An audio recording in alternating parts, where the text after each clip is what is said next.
Welcome students, कैसे हैं सभी। आपका अपने चैनल क्विक साइंस में बहुत बहुत वेलकम है। जैसा कि हम सीटेट साइंस पेपर 2 की तैयारी कर रहे हैं और हमारी मोस्ट इंपॉर्टेंट टॉपिक सीरीज़ चल रही है जिसमें हम सारे टॉपिक कवर कर रहे हैं उनके प्रीवियस ईयर क्वेश्चन के साथ उनको डिटेल में समझने की कोशिश कर रहे हैं।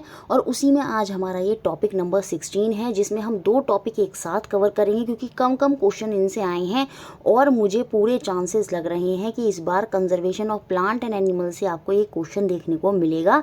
साथ में हम देखेंगे क्रॉप प्रोटेक्शन एंड मैनेजमेंट, कैसे हम जो फसलें होती हैं उनको उगाते हैं उनका मैनेजमेंट जो होता है उससे रिलेटेड क्या क्वेश्चंस बने हैं, और जो प्लांट और एनिमल हैं उनका कंजर्वेशन कैसे करते हैं, संरक्षण कैसे करते हैं, उससे रिगार्डिंग जो क्वेश्चंस आपके बने हैं वो सारी चीज़ें आज की क्लास में हम देखेंगे। तो ये हमारा टॉपिक नंबर 16 है। अगर आपको साइंस पेपर 2 के लिए नोट्स चाहिए और साथ में सारे प्रीवियस ईयर विद आंसर्स चाहिए तो उसके रिगार्डिंग आप मेरे को मेरी मेल आईडी या व्हाट्सएप पर मैसेज कर सकते हैं।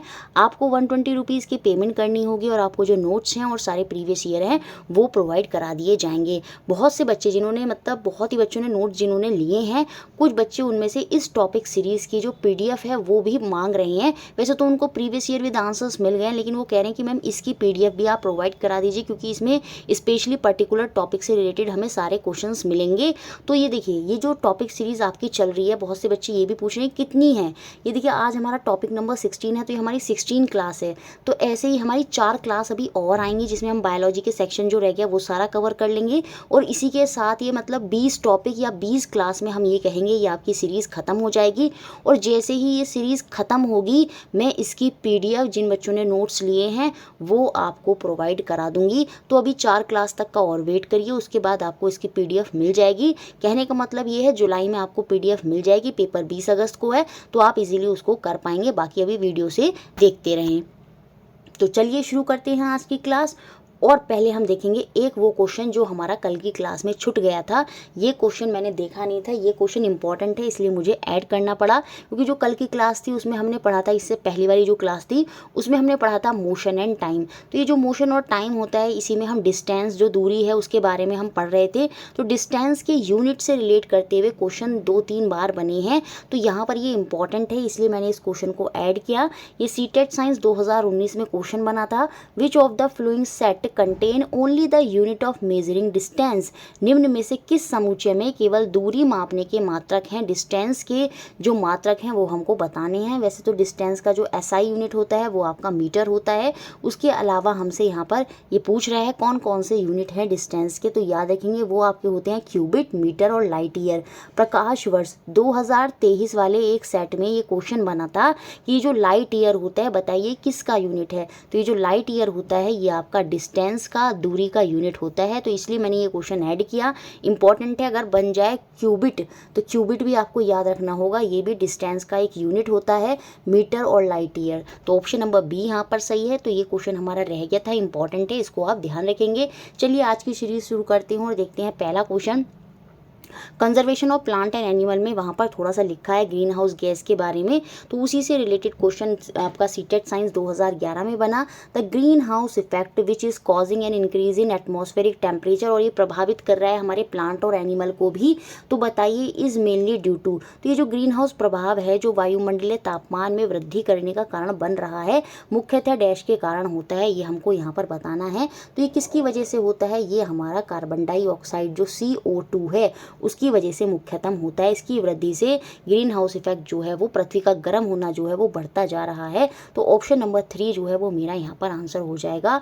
तो इजीली आप इसको याद भी रखेंगे। सेम ऐसे ही एक क्वेश्चन और बना था सीटेट साइंस 2012 में। The gases present in atmosphere that cause green house effect are, वायुमंडल में जो उपस्थित गैसें हैं जो पौधागर प्रभाव का कारण है, ग्रीन हाउस इफेक्ट का कारण है, वो हमको यहाँ पर बतानी है। तो आपको याद होना चाहिए मीथेन, ये जो मीथेन होती है CH4, ये ग्रीन हाउस इफेक्ट का बहुत बड़ा कारण है, ये गैस में आती है। वाटर वेपर जो है आपका H2O, हम यहाँ पे कह लेंगे, पानी नहीं भाप की बात हो रही है। वाटर वेपर जो होती है, जल वाष्प जो होता है, वो भी ग्रीन हाउस गैस के लिए जिम्मेदार होता है। उसी में एक आता है कार्बन डाइऑक्साइड हो गया, ये सारी की सारी आपके ग्रीन हाउस गैसेज होती हैं। तो ऑप्शन नंबर 4 जो है वो मेरा यहाँ पर आंसर हो जाएगा। उसके अलावा नाइट्रस ऑक्साइड N2NO, ये N2O, ये जो नाइट्रस ऑक्साइड होती है, याद रखेंगे ये भी आपकी ग्रीन हाउस गैस में आती है, इम्पोर्टेंट है। CFC, क्लोरोफ्लोरोकार्बन, ओजोन, O3, देखिए ऑक्सीजन का फॉर्मूला होता है O2 और ओजोन का फॉर्मूला होता है O3। ये सारी गैसेज हैं जो ग्रीन हाउस गैसेज होती हैं, nitrous oxide, methane, water vapour, carbon dioxide, आपकी CFC, क्लोरोफ्लोरोकार्बन और आपकी ओजोन, ये सारी की सारी गैसेज होती हैं। तो यहाँ पर फिलहाल आंसर होगा आपका option number 4। Next question, third question जो सीटेट साइंस 2012 में बना, conservation of plant and animal chapter से। For the conservation of forest a successful strategy is essential, this strategy should involve, वनों के संरक्षण के लिए एक सफल कार्यनीति आवश्यक है। बिल्कुल, यह कार्यनीति में शामिल क्या होना चाहिए, इसमें खाली शाकाहारियों का बचाव या उपभोक्ता का बचाव, ऐसा नहीं है कि कंज्यूमर और हर्बीवोरस की प्रोटेक्शन करेंगे। इसमें क्या है, वनों के सभी भौतिक और जैविक घटकों के संरक्षण की व्यापक कार्यक्रम जो है यहाँ पर हमें कराने चाहिए। Protection of animal eight highest tropical level नहीं, ऐसे पर्टिकुलर की थोड़ी प्रोटेक्शन होती है, वन संरक्षण में सब आता है। कॉम्प्रिहेंटिव प्रोग्राम हमें चलाने चाहिए for the protection of all the physical and biological component of forest. तो जो फॉरेस्ट में जितने भी भौतिक और जैविक घटक हैं, कंपोनेंट हैं बायोलॉजिकल, चाहे इसमें प्लांट है, एनिमल, वो सारे के सारे, उन सब के प्रोटेक्शन के लिए एक कॉम्प्रिहेंसिव प्रोग्राम जो है, व्यापक कार्यक्रम जो है, इसका हमें आयोजन करना चाहिए। तो ऑप्शन नंबर 1 जो है वो यहाँ पर हमारा आंसर होगा। नेक्स्ट क्वेश्चन देखते हैं, फोर्थ क्वेश्चन जो सीटेट साइंस 2012 में बना। देखिए क्रॉप, फसल की बात होती है तो फसल में मैन्योर और फर्टिलाइजर जो होते हैं वो बहुत बड़ा रोल प्ले करते हैं सॉइल के टेक्सचर के लिए, उसकी फर्टिलिटी को इम्प्रूव करने के लिए। हम जो क्रॉप है, फसल है, उसमें मैन्योर और फर्टिलाइजर जो होता है वो हम डालते हैं। देखिए डिफरेंस होता है कि इसमें मैन्योर और फर्टिलाइजर में, जो मैन्योर होता है वो नेचुरल होते हैं, जैसे काऊ डंग हो गया, वर्मी कंपोस्टिंग के थ्रू जो हमने जो आपका मैन्योर तैयार किया वो नेचुरल है, काऊ डंग से मिलेगा। एनिमल प्लांट के जो वेस्ट होते हैं उनसे जो नेचुरली प्राप्त होता है वो आपका मैन्योर होता है, याद रखेंगे। और ये बहुत ही अच्छा होता है आपकी फसल जो होती है उसके लिए। बाकी फर्टिलाइज़र जो होता है ये फैक्ट्रीज़ वगैरह में बनाए जाते हैं।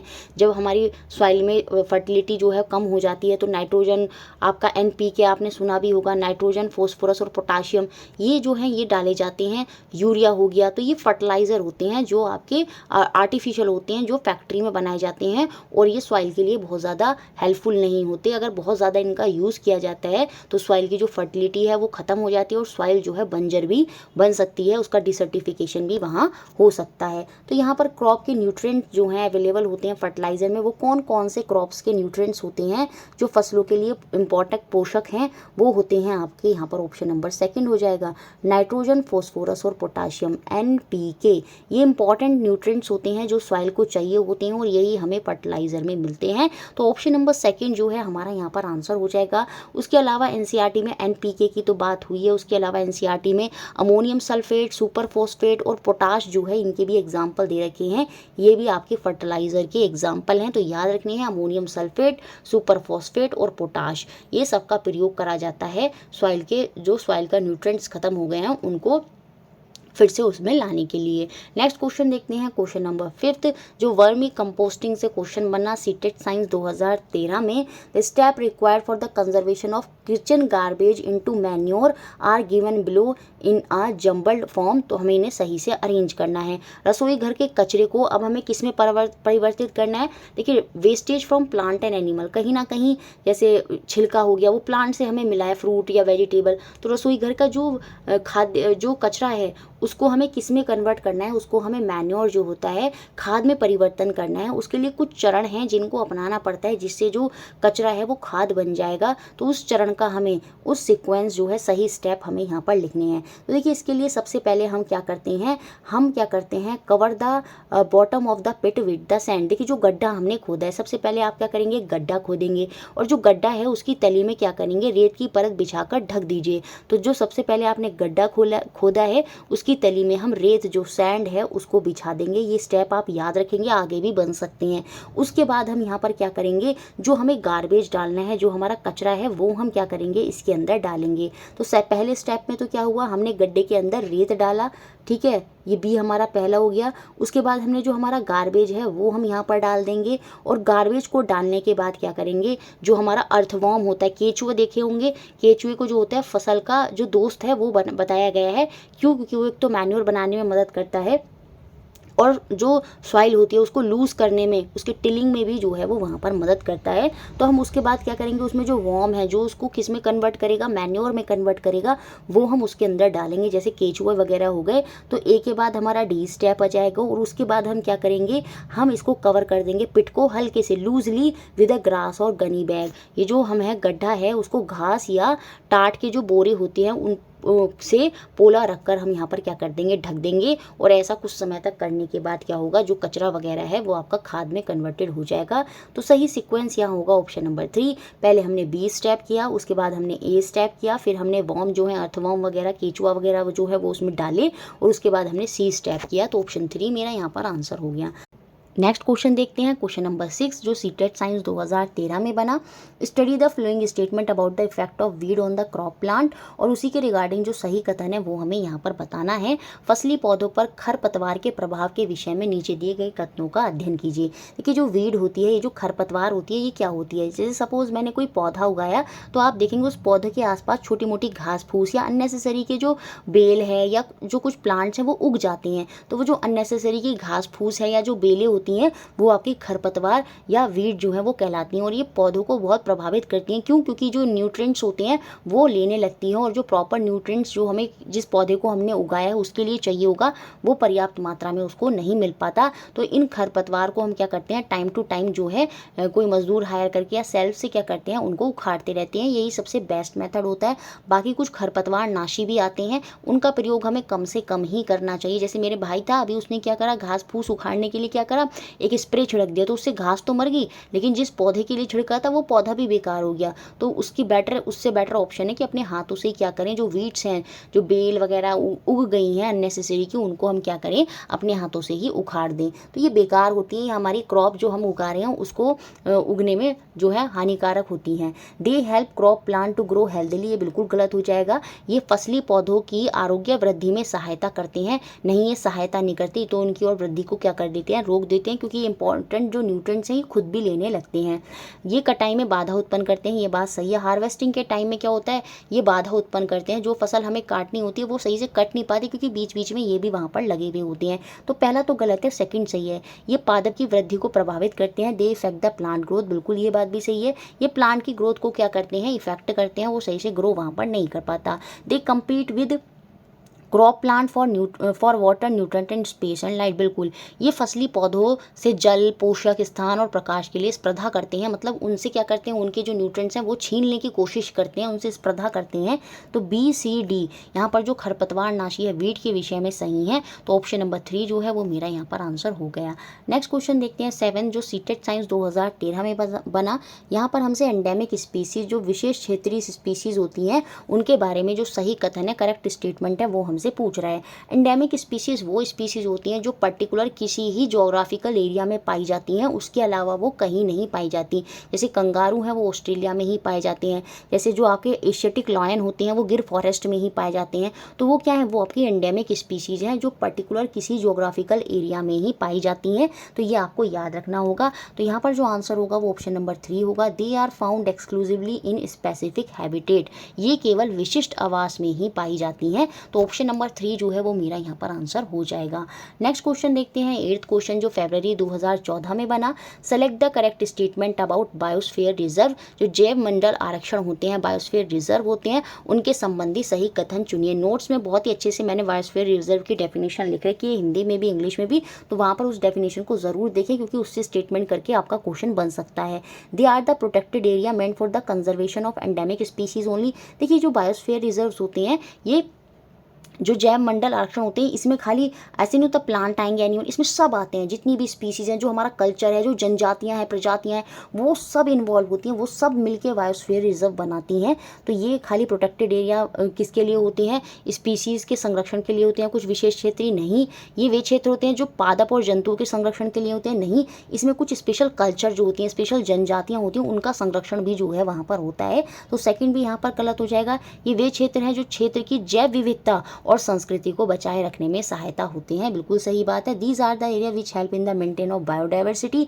बायोडाइवर्सिटी में आपके जितने भी जीव जंतु हैं वो सारे, फ्लोरा और फना है, वो सारा का सारा इन्वॉल्व हो जाएगा। और साथ में जो कल्चर है, जो जनजातियाँ वगैरह वहाँ पे इन्वॉल्व हैं, वो भी बायोस्फीयर रिजर्व के अंदर ही आती हैं। तो उस सबको मेंटेन करने में ये सहायक होते हैं। ये वो क्षेत्र हैं जो जैव विविधता और संस्कृति को बचाए रखने में सहायक होते हैं। तो ऑप्शन नंबर 3 ही जो है वो मेरा यहाँ पर आंसर हो जाएगा। बाकी कोई भी इसका सुटेबल आंसर नहीं होगा। बाकी फोर्थ ऑप्शन अगर मैं देखती हूँ, these are the protected area reserve for wild life where they are freely use. नहीं, वाइल्ड लाइफ के लिए रिजर्व नहीं होती है, सभी के लिए होती हैं। जितनी भी जैव विविधता है और हमारी संस्कृति है, उन सबको बचाने के लिए बायोस्फीयर रिजर्व जो है वो होता है। तो ऑप्शन नंबर 3 जो है वो मेरा यहाँ पर आंसर होगा। नेक्स्ट क्वेश्चन देखते हैं, 9th जो आपका फरवरी 2014 में क्वेश्चन बना। The statement which justify the need of irrigation crop. वे कौन से कथन हैं जो फसलों की सिंचाई की पुष्टि करते हैं। सिंचाई क्या होता है? फसलों को पानी देना, ठीक है, वो आपका इरीगेशन होता है, सिंचाई होता है, जिसके अलग अलग मेथड हैं, एनसीईआरटी में दिए हैं। तो स्टेटमेंट से क्वेश्चन बन सकता है। मोट हो गया, चेन पंप हो गया, ढेकली हो गया, राहट हो गया, ये सारे वो मेथड हैं जो आपकी इरीगेशन के लिए पुराने ट्रेडिशनल मेथड हैं जो यूज़ किए जाते थे। तो इरीगेशन की ज़रूरत क्यों होती है, हम क्यों जो फसल उगाते हैं उसमें क्यों हम पानी देते हैं, वो यहाँ पर हमें बताना है। और उसी के रिगार्डिंग जो सही कथन है उन पर हमें अध्ययन करना है। Germination of seed does not take place under dry condition. बिल्कुल, जो सूक्ष्म परिस्थिति होती है उसमें बीजों का अंकुरण नहीं हो सकता। बीजों का अंकुरण मतलब बीज जो है आपके जर्मिनेट होंगे, उगेंगे धीरे धीरे, तो उनके लिए वो खाली ऐसे नहीं, वहाँ पर पानी की ज़रूरत होगी। तो ये बात सही है, इसके लिए हमें पानी चाहिए होगा, क्योंकि हमें पता है कि जर्मिनेशन जो सीड का होगा वो ड्राई कंडीशन में नहीं हो सकता। तो ये तो पक्का मेरे आंसर में आएगा। बेसिकली यहाँ पर आंसर भी लिख रखा है ऑप्शन नंबर 4। चलिए बाकी हम देख भी लेते हैं। Nutrients get transported to each part of the plant in a dissolve form. बिल्कुल, ये जो न्यूट्रिएंट्स होते हैं, पोषक जो होते हैं, वो पादपों को विभिन्न भागों में स्थानांतरण घुली रूप से अवस्था में पहुँचते हैं, इसलिए पानी की ज़रूरत होती है। पानी की सहायता से क्या होता है, वो आपके विभिन्न भाग के जो पौधा है वहाँ तक पहुँच जाते हैं, क्योंकि उनको डिजॉल्व फॉर्म में न्यूट्रिएंट्स चाहिए होती हैं। तो बी भी यहाँ सही है, यहाँ पर भी पानी की आवश्यकता होगी। The supply of water of crop at different interval improve the texture of soil. ये बात यहाँ पर गलत है। विभिन्न समय अंतरालों पर फसलों में जल डालने से आपूर्ति में मृदा के गठन में सुधार आता है। उसके लिए तो हम फर्टिलाइजर और मैन्योर जो होता है वो डालते हैं, वो सॉइल की टेक्सचर जो होती है उसको इम्प्रूव करता है, ना कि सी। तो सी तो यहाँ पर गलत हो जाएगा। पानी का रोल यहाँ पर इस तरह से टेक्सचर को इम्प्रूव करने के लिए नहीं होता। तो सी मेरे आंसर में नहीं आएगा। और जब सी मेरे आंसर में नहीं आएगा तो 3 ऑप्शन यहाँ से बाहर हुए। 4th ऑप्शन मेरा यहाँ पर आंसर हुआ। The supply of water to crop make the soil porous due to which exchange of. देखिए, ये जो सॉइल पोरस होती है ना, इसमें हम करते हैं प्लोइंग, जुताई जो करते हैं, जिसे हम टिलिंग बोलते हैं। जो सॉइल की अल्टा पल्टी होती है उसमें क्या होता है, सॉइल जो होती है पोरस हो जाती है और उससे एक्सचेंज ऑफ गैसेज जो होता है बहुत ही आसान होता है। फसलों के को जल की आपूर्ति से मृदा संरंध्र बनती है और यह कारण गैस जो होती है उनका विनियन सरलता से होता है। वो टिलिंग के माध्यम से होता है, जो हम प्लोइंग करते हैं, जो जुताई करते हैं, ना कि पानी के माध्यम से। तो डी भी यहाँ पर गलत है। जल क्या करता है, फसलों की शीत और गर्म वायु दोनों से रक्षा करता है। बिल्कुल, ये इंसुलेटर का काम करता है वहाँ पर वाटर जो होता है। तो water protect the crop from both Frost. ये जो क्या होती है, बर्फ़ जो होती है जो उस पर पेड़ पौधों पर जम जाती है, तो उसमें अगर पानी छिड़क देते हैं तो वो टेम्परेचर चेंज कर देते हैं, वहाँ पर वो हॉटनेस प्रोवाइड करने में मदद करता है। और हॉट एयर करंट में उनको शीतलता प्रदान करने में के लिए, उनको गर्मी से बचाने के लिए एक इंसुलेटर का काम वहाँ पर पानी करता है। तो ए, बी और ई में हमें इसी वजह से फसलों में हमें पानी की ज़रूरत होती है। तो ऑप्शन नंबर 4 जो है वो मेरा यहाँ पर आंसर हो जाएगा। सी और डी जो है उनमें हमें पानी नहीं चाहिए। अब देखिए, यहाँ पर इरिगेशन की बात हुई थी।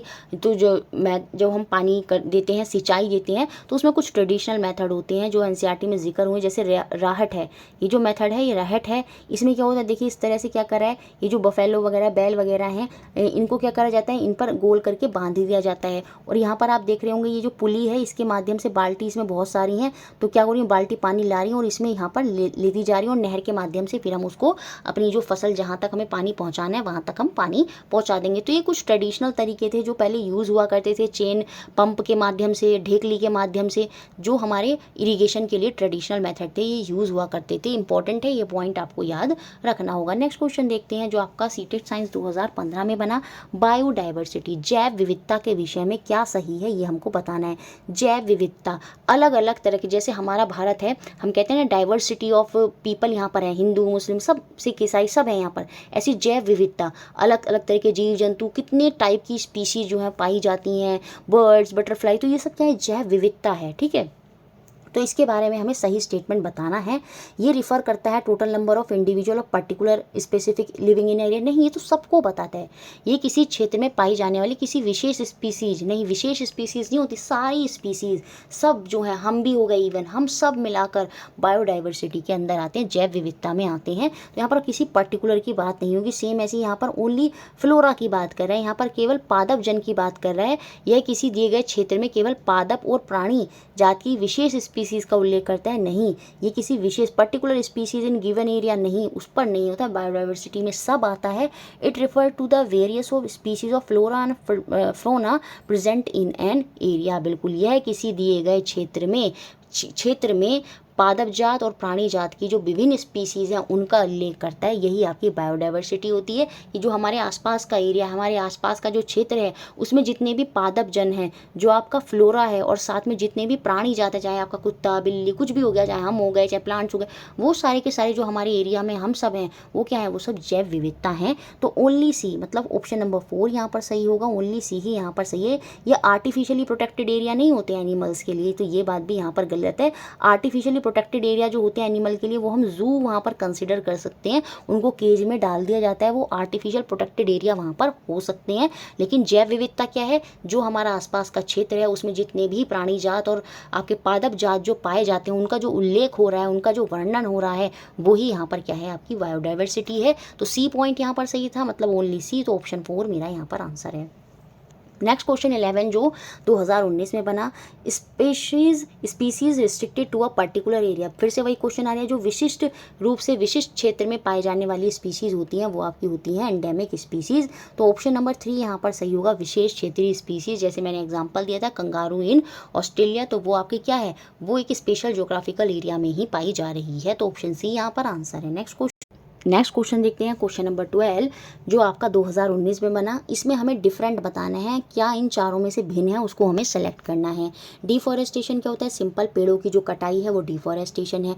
डिसर्टिफिकेशन क्या होता है, सॉइल का बंजर बनना, ज़मीन जब बंजर बन जाती है तो वो आपका डिसर्टिफिकेशन होता है, मरुस्थलीकरण होता है। उसमें क्या होता है, जो सॉइल है, जो ज़मीन है, उसकी जो ह्यूमस है हटती चली जाती है, जिससे क्या होता है, उसकी फर्टिलिटी खत्म होती चली जाती है और एक समय बाद वो बंजर ज़मीन जो है वहाँ पर बन जाती है। इरोजन क्या होता है, लैंड से जो सॉइल वगैरह है वो हट जाती है, तो वो इरोजन होता है, अपर्दन होता है। लेकिन जो कंजर्वेशन होता है वो पॉजिटिव पॉइंट है। ये तीनों नेगेटिव पॉइंट है और यहाँ पर ये पॉजिटिव पॉइंट है। संरक्षण क्या है, बचाव, तो वो तो पॉजिटिव पॉइंट दिख रहा है, तो यही यहाँ पर भिन्न से अलग हो जाएगा। तो ऑप्शन नंबर डी जो है वो मेरा यहाँ पर आंसर होगा। नेक्स्ट क्वेश्चन देखते हैं, 13 क्वेश्चन जो 28 दिसंबर 2021 में बना। Which of the following is best method to remove the weeds. जो खरपतवार आपके लग जाते हैं उनको हटाने के लिए सर्वोत्तम विधि क्या होती है, तो यहाँ पर जो सर्वोत्तम विधि है वो ऑप्शन नंबर 1 ही होगी।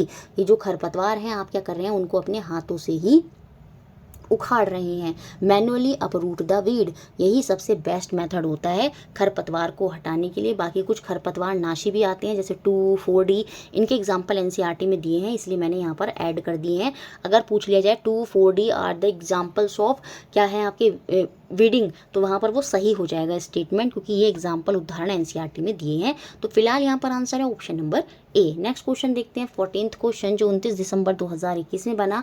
The most suitable method of irrigation for areas having low rainfall and very strong wind. जहाँ वर्षा कम और बहुत तेज हवाएं चलती हैं वहाँ सिंचाई का सबसे उपयुक्त विधि कौन सी होगी, तो वहाँ पर सबसे उपयुक्त विधि होती है ड्रिप इरीगेशन। एनसीईआरटी में 2 मेथड की बात हुई है, एक होता है स्प्रिंकल इरीगेशन और एक होता है ड्रिप इरीगेशन। ड्रिप इरीगेशन में क्या होता है, बूंद बूंद करके ही जड़ों में पानी जो है पौधों की डाला जाता है, जबकि स्प्रिंकल इरीगेशन में क्या होता है, इस तरह से एक पाइप लगा दिया जाता है अलग अलग जगहों पे, और वो क्या होता है, फुहारे की तरह जो है वहाँ पर उनमें से पानी जो है वो निकलता है, जैसे वर्षा होती है इस तरह से फुहारे की फॉर्म में पानी निकलता है, तो वो आपकी स्प्रिंकल इरीगेशन होता है। ये भी जहाँ कम बारिश होती है वहाँ पर भी स्प्रिंकल इरीगेशन का यूज़ किया जाता है, लेकिन जहाँ तेज़ तेज़ हवाएं चलती हैं तो वहाँ पर स्प्रिंकल जो है वो बेस्ट नहीं होगा। वहाँ पर ड्रिप इरीगेशन, बूंद बूंद करके ही पानी जो है जड़ों में जाया जाएगा ताकि पानी की बर्बादी ना हो, और वहाँ पर ऐसा एरिया कि वहाँ पर पानी ऑलरेडी कम है, तो इसलिए ड्रिप इरीगेशन जो है वो मेथड सुटेबल होगा। ऑप्शन नंबर ए मेरा यहाँ पर आंसर होगा। नेक्स्ट क्वेश्चन जो 30 दिसंबर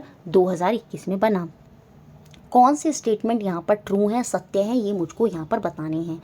endangered species are in the danger of extinction. देखिए एक तो मैंने आपको बताया एंडेमिक स्पीसीज़ क्या होती है, क्लियर हो गया। एक होती है एंडेंजर्ड स्पीसीज़ जो विलुप्त होने की कगार पर हैं, मतलब फ्यूचर में वो ख़त्म हो सकती हैं, तो वो आपकी एंडेंजर्ड स्पीसीज़ होती हैं। तो इसके बारे में ए पॉइंट बिल्कुल सही लिखा है। संकटापन्न प्रजातियाँ जो होती हैं वो विलुप्त होने का खतरा जो है उन पर मंडराता रहता है, तो ये बात तो हो गई यहाँ पर सही। और ए सही है तो इट मीन्स ये ऑप्शन हो गया यहाँ से बाहर।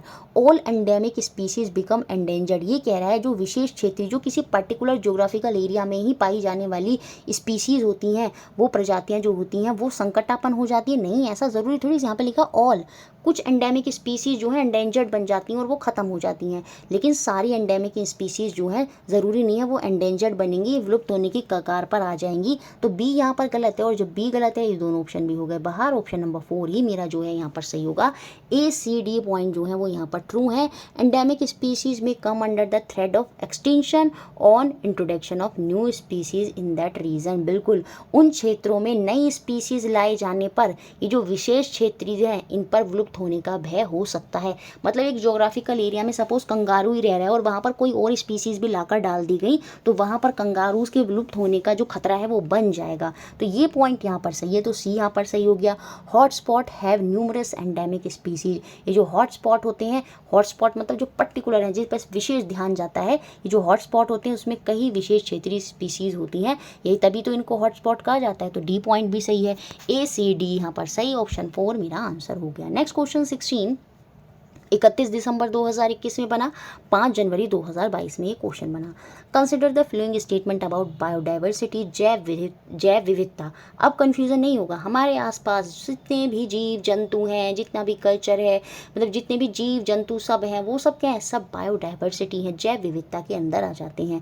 तो ये कोई पर्टिकुलर एरिया नहीं होता, ये हमारे आसपास का ही एरिया होता है जिसे हम बायोडाइवर्सिटी में इंक्लूड करते हैं।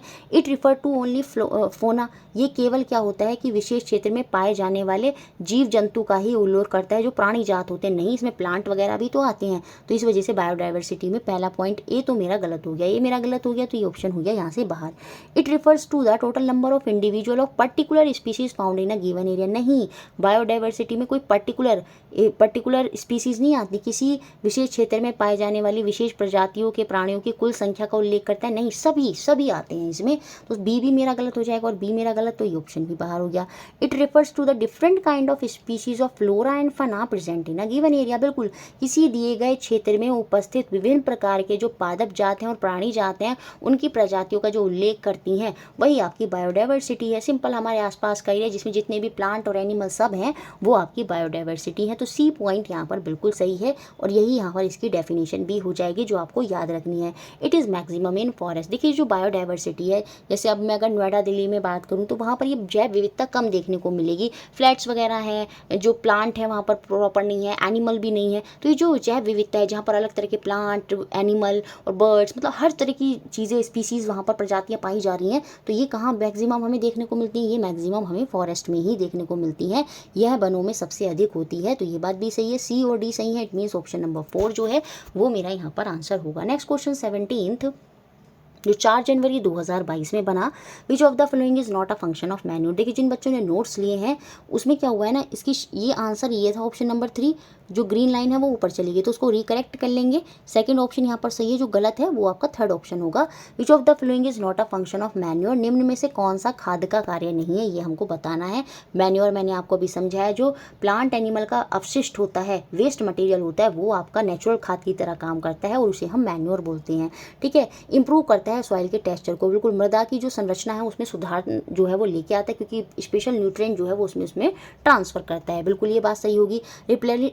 Replenishment of soil with nutrients, बिल्कुल मृदा में पोषक तत्वों की आपूर्ति यहाँ पर ये करता है, नाइट्रोजन प्रोवाइड करता है उनको, एनपीके की फॉर्म में उनको जो इंपॉर्टेंट न्यूट्रिएंट्स हैं वो प्रोवाइड करने में मदद करता है, जो आपका मैन्योर होता है। तो ये पहला और दूसरा उसका फंक्शन हो जाएगा। बाकी provide pocket in the soil for seed to grow, मृदा के बीजों की वृद्धि के लिए पुटिका प्रदान करना, ये यहाँ पर मैन्योर का कोई काम नहीं होता। तो थर्ड ऑप्शन यहाँ पर जो है गलत हो जाएगा। बाकी improvement of water retaining capacity of soil, मृदा की जल प्रतिधारक क्षमता जो होती है उसको सुधारने के लिए, प्रतिधारक क्षमता जो है उसको सुधारने के लिए भी मैन्योर और फर्टिलाइजर जो होते हैं वहाँ पर इंपॉर्टेंट रोल प्ले करते हैं। तो फोर्थ ऑप्शन भी यहाँ पर सही है, लेकिन जो सही नहीं है, वो जो फंक्शन नहीं है मैन्योर का, वो ऑप्शन नंबर 3 हो जाएगा। तो ये आपको याद भी रखना है। अब देखिए, जो हम फसल उगाते हैं उसमें अलग अलग स्टेप होते हैं, अलग अलग चरण होते हैं। सबसे पहले क्या होता है, हम जुताई करते हैं। जो खेत होता है पहले तो उसको तैयार करेंगे काट कूट के आराम से अच्छे से, फिर उसकी जुताई करी जाती है। और ये जुताई जो होती है इसी को हम टिलिंग या प्लोइंग बोलते हैं। उसमें क्या होता है, सॉइल की अल्टा पल्टी जो है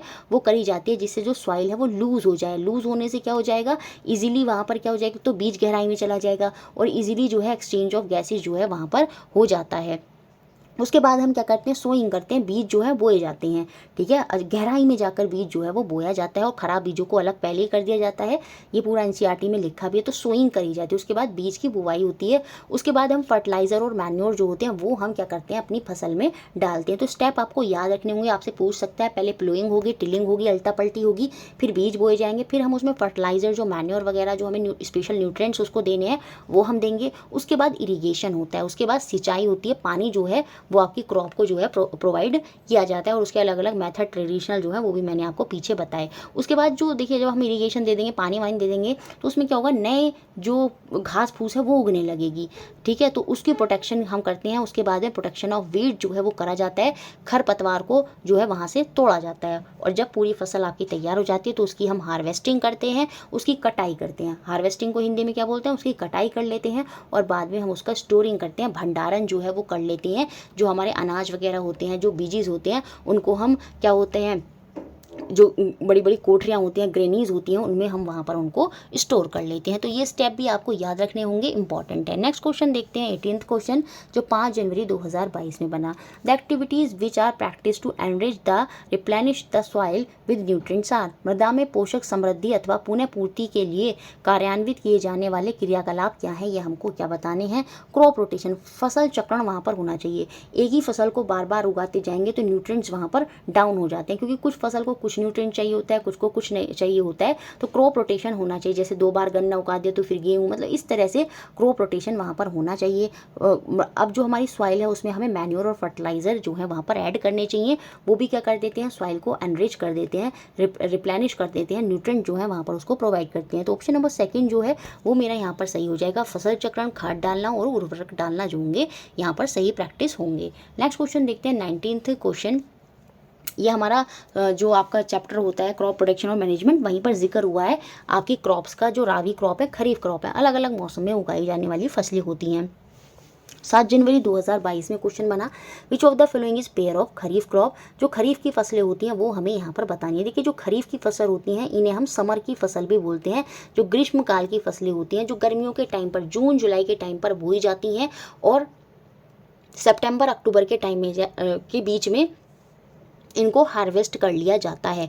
इनको पानी ज़्यादा चाहिए होता है क्योंकि वर्षा जुलाई के टाइम पर ही होती है। जैसे राइस है, जो आपका अनाज है, चावल है, उसको पानी ज़्यादा चाहिए, तो इसलिए इसकी हम बुवाई जो है वो जून जुलाई में करते हैं। जैसे इस टाइम चल रही है, इस टाइम आप देखेंगे खेतों में जो है धान की बुवाई चल रही है और मोस्टली हो भी गई है। तो राइस जो है ये खरीफ की फसल होती है। इसके अलावा सारे एग्जाम्पल आपको याद रखने होंगे जो समर की फसल में आते हैं। Maize, millet, ragi, pulses, soybean, groundnut, cotton important है। सोयाबीन, ग्राउंडनट, कॉटन, देखिए सोयाबीन आपको याद रखना है, ग्राउंडनट मूंगफली हो गया, कॉटन हो गया, ये सारी की सारी आपकी खरीफ की फसलें ही होती हैं। चाहे आपका पैडी हो गया, स्क्रीनशॉट खींच ले, रट लें, एग्जाम में बन सकता है क्वेश्चन। रवि की फसलें जो होती हैं वो आपकी विंटर की फसलें कहलाई जाती हैं, जो विंटर के टाइम में नवंबर दिसंबर के टाइम में जो है बोई जाती हैं और मार्च अप्रैल के टाइम में क्या होता है, इनको हार्वेस्ट कर लिया जाता है, इनकी कटाई कर ली जाती है। तो इसमें कौन कौन से आते हैं आपके, व्हीट हो गया, गेहूँ हो गया, बार्ले हो गया, ओट्स हो गया, ग्राम, मस्टर्ड, ये याद रखेंगे, मस्टर्ड, सनफ्लावर, जो मस्टर्ड जो है ये बहुत इंपॉर्टेंट है। मस्टर्ड से क्वेश्चन बन जाए, पी जो मटर है ये भी याद रखेंगे। ये सारे के सारे क्या हैं, ये आपकी विंटर की फसलें हैं, रवि की फसलें होती हैं। लाइन सीड जिसे हम शायद हिंदी में अलसी बोलते हैं। तो ये सारी की सारी जो होती हैं आपकी फसलें होती हैं जिनके बारे में आपको याद रखना होगा। खरीफ की फसलें पूछ रहा था हमसे, तो वीट नहीं आएगी, वीट आपको पता है रवि की फसल होती है। मस्टर्ड जो है वो भी रवि की फसल होती है।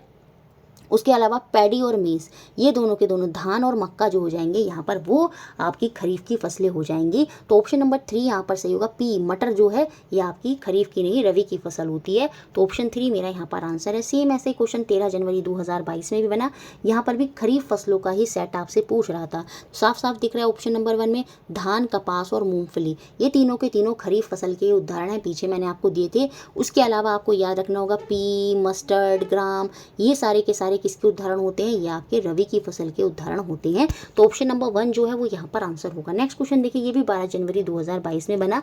यहाँ पर पेयर ऑफ रबी फसल, यहाँ पर अब हमसे विंटर की फसल, रबी की फसलें पूछ रहा है, तो सीधी सी बात है पहला ऑप्शन ही यहाँ पर भी सही होगा। गेहूं और सरसों, वीट और मस्टर्ड जो है ये आपकी रबी की फसलें हो जाएंगी। पैडी यहाँ से बाहर हो गया, मेज़, ये सब आपके क्या है, ये आपकी समर की, इस वजह से बचे हुए ऑप्शन हमारे आंसर नहीं होंगे।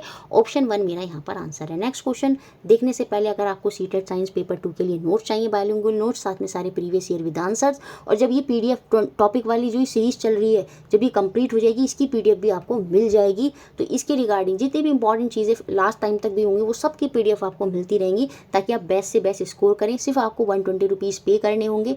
मेरी मेल आईडी या व्हाट्सएप पर आप मेरे को मैसेज करेंगे, 120 रुपीज़ की पेमेंट करनी होंगी। ये मेरी यूपीआई आईडी है, वहाँ पर भी मैं आपको बता दूंगी। पेमेंट के तुरंत बाद आपको नोट सारी पीडीएफ मिल जाएंगी, और ये पीडीएफ भी जो आपकी लेटेस्ट चल रही है, जब आपकी 20 पूरी सीरीज़ ये कंप्लीट हो जाएगी उसके बाद इसकी पीडीएफ भी आपको मिल जाएगी। नेक्स्ट क्वेश्चन देखते हैं, question number 21। A compilation of data on population status of endangered species is, संकटापन्न स्पीसीज की जनसंख्या की स्थिति पर डेटा का संकलन निम्न में से किसमें रखा जाता है, ये हमको बताना है। 21 जनवरी 2022 में ये क्वेश्चन बना, मोस्ट इंपॉर्टेंट क्वेश्चन की कैटेगरी में आएगा। तो वो होती है आपकी रेड डेटा बुक। इसी में ही जो संकटापन्न प्रजातियाँ होती हैं, एंडेंजर्ड स्पीसीज होती हैं जो हमारी अर्थ पर हैं, उनका जो रिकॉर्ड है वो यहाँ पर रखा जाता है, जो विलुप्त होने की कगार पर है। ग्रीन डेटा बुक जो होती है वो एनवायरमेंटल रिलेटेड जो डेटा होता है उसमें वो रखा जाता है। और यहाँ पर बस इतने दो ये पॉइंट याद रखने होंगे आपको। तो यहाँ पर जो आंसर है वो आपका ऑप्शन नंबर 3 जो है वो यहाँ पर आंसर हो जाएगा। नेक्स्ट क्वेश्चन देखते हैं आपका क्वेश्चन नंबर 22 जो 10 जनवरी 2023 में बना। देखिए ये पैराग्राफ दिया है, इसी की फॉर्म में क्वेश्चन आया और फिल इन द ब्लैंक्स की फॉर्म में इसे फिल करना है। बहुत ईजी क्वेश्चन है। Despite the diversity in crop, क्योंकि हमारे जो भारत है उसमें विविधता है, अलग अलग तरह की फसलें जो हैं वो उगाई जाती हैं। 2 broad cropping pattern are identified, उस मतलब हमारे यहाँ पर विविधता है फसलों की, फिर भी 2 बड़े स्वरूपों की जो है यहाँ पर क्रॉप जो है उनमें उनकी पहचान की गई है।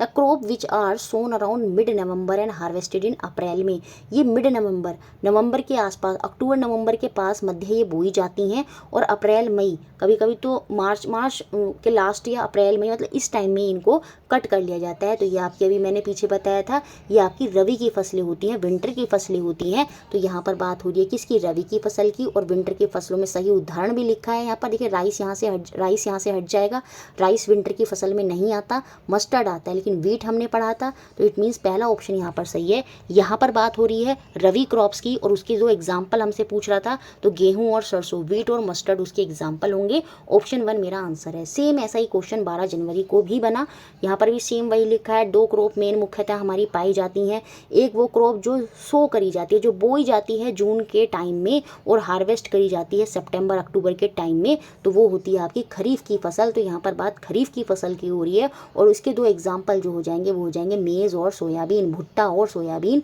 तो ऑप्शन नंबर 3 जो है वो मेरा यहाँ पर आंसर हो जाएगा। सिंपल है, ईजी है, मुझे नहीं लगता इनमें कोई डाउट रहा होगा। तो रबी और खरीफ की फसल से क्वेश्चन बनने के चांसेस हैं। नेक्स्ट क्वेश्चन देखते हैं, क्वेश्चन नंबर 23 जो 11 जनवरी 2023 में आपका क्वेश्चन बना, इंपॉर्टेंट है।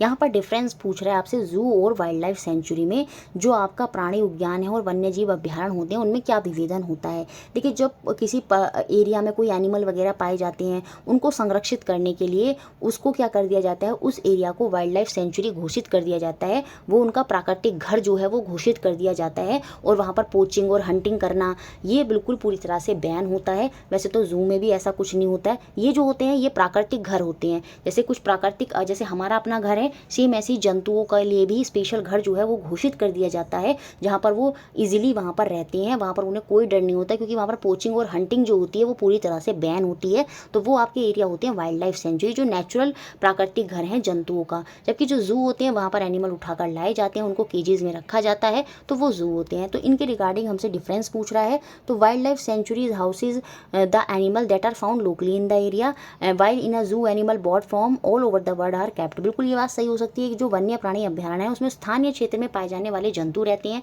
जैसे स्थानीय क्षेत्र के आसपास में जो जंतु वहाँ रह रहे हैं उसी एरिया को हमने क्या कर दिया, वाइल्ड लाइफ सेंचुरी घोषित कर दिया, उनका प्राकृतिक घर घोषित कर दिया। और वाइल्ड लाइफ सेंचुरी घोषित करने के बाद वहाँ पर आपका आना जाना अलाउ नहीं होता, वाइल्ड लाइफ सेंचुरी में आप नहीं जा सकते, ठीक है, पीपल का आना जाना अलाउ नहीं होता, पोचिंग और हंटिंग वहाँ पर अलाउ नहीं है। तो इसलिए कुछ एरियाज को क्या करा जाता है, वाइल्ड लाइफ सेंचुरी घोषित कर दिया जाता है ताकि वो इजीली अपने नेचुरल आवास में रह सकें। बाकी जो आपके एनिमल हैं अलग अलग देशों से लाके जूम के अंदर क्या होता है वो रखे जाते हैं, वो प्राकृतिक नहीं होकर आर्टिफिशियल हैबिटेट जो है, जो कृत्रिम घर जो है वो उनका हो जाता है। तो पहला पॉइंट ही यहाँ पर सही है। बाकी देख लेते हैं, ये आर्टिफिशियल हैबिटेट होते हैं, नहीं। हंटिंग पोचिंग प्रोहिबिट होती है जू में, लेकिन वाइल्ड लाइफ सेंचुरी में अलाउ होती है, नहीं। ये वाइल्ड लाइफ सेंचुरी में भी वन्य जीव अभ्यारण्य तभी तो घोषित किया जाए क्योंकि वहाँ पर हंटिंग और पोचिंग अलाउ नहीं होती, तो ये भी गलत है। Wild life sanctuary is typically confined of small area, नहीं, ये लार्ज एरिया होते हैं, जबकि जू जो होते हैं वो थोड़ी सी स्मॉल एरिया होते हैं। वाइल्ड लाइफ सेंचुरी बड़े बड़े जंगल जो है उनको वाइल्ड लाइफ सेंचुरी घोषित कर दिया जाता है, जहाँ पर वो प्राकृतिक तौर पर जीव जंतु जो है वहाँ पर इजीली रहते हैं। तो पहला पॉइंट यहाँ पर सही है, सही डिफरेंस दिखा रहा है, तो ऑप्शन नंबर 1 जो है वो मेरा यहाँ पर आंसर हो। नेक्स्ट और लास्ट क्वेश्चन देखते हैं आज की क्लास का, जो 11 जनवरी 2023 में बना। Which of the following statement about fertilizer is not correct. उर्वरकों के संबंध में कौन सा कथन सही नहीं है, ये हमको यहाँ पर बताना है। देखिए, जो फर्टिलाइजर होती है फैक्ट्री में बनते हैं, जबकि जो मैन्योर होता है वो हमें प्राकृतिक क्या होता है, प्लांट और एनिमल का जो अवशिष्ट होता है उससे प्रदान होता है। वो हमारे एनवायरमेंटल फ्रेंडली होते हैं जो मैन्योर होते हैं, जबकि जो फर्टिलाइजर होते हैं, जो उर्वरक होते हैं, ये हमारे एनवायरमेंटल फ्रेंडली नहीं होते। ये तो क्या होते हैं, नुकसान पहुँचाते हैं, वाटर पॉल्यूशन वगैरह जो है वो क्रिएट करते हैं। ये सारी बातें आपको अच्छे से याद रखनी होंगी, इंपॉर्टेंट है। तो ये आपके ऑर्गेनिक नहीं होते, ये इनऑर्गेनिक सॉल्ट होते हैं, ये बात बिल्कुल सही है। ये अकार्बनिक लवण होते हैं, साथ में ये रिच होते हैं किसमें, प्लांट के न्यूट्रिएंट में, क्योंकि नाइट्रोजन, पोटाशियम और आपका क्या होता है, आपका जो पोटाशियम हो गया के हो जाएगा, और जो फॉस्फोरस है, हम इसको सही से रिप्रेजेंट करें तो नाइट्रोजन, फिर हो जाएगा आपका फॉस्फोरस और फिर हो जाएगा आपका पोटाशियम। पोटाशियम को हम के से रिप्रेजेंट करेंगे। तो ये जो एनपीके हैं ये इसमें रिच अमाउंट में होते हैं, तो ये न्यूट्रिएंट जो है इसमें ये बहुत ही ज़्यादा रिच होता है। स्पेशली इन्हीं को ध्यान में रखकर तो फर्टिलाइजर आपके फैक्ट्रीज में बनाए जाते हैं। They are made in factories, ये बात भी सही, कारखानों में बनाए जाते हैं। They provide humus to the soil, वो काम मैन्योर करता है, ये मृदा को खाद प्रदान करते हैं। खाद्यान्य उर्वरक होते हैं, ये अलग होते हैं, तो ये मैन्योर प्रोवाइड जो है सॉइल को नहीं करते। तो यही यहाँ पर फर्टिलाइजर के विषय में सही नहीं होगा। तो इस तरह से हमने ये सारे क्वेश्चन देखे, मुझे लगता है सारे क्वेश्चन आपको क्लियर हो गए होंगे। वीडियो अच्छा लगता है लाइक करें, शेयर करें और चैनल से बने रहें।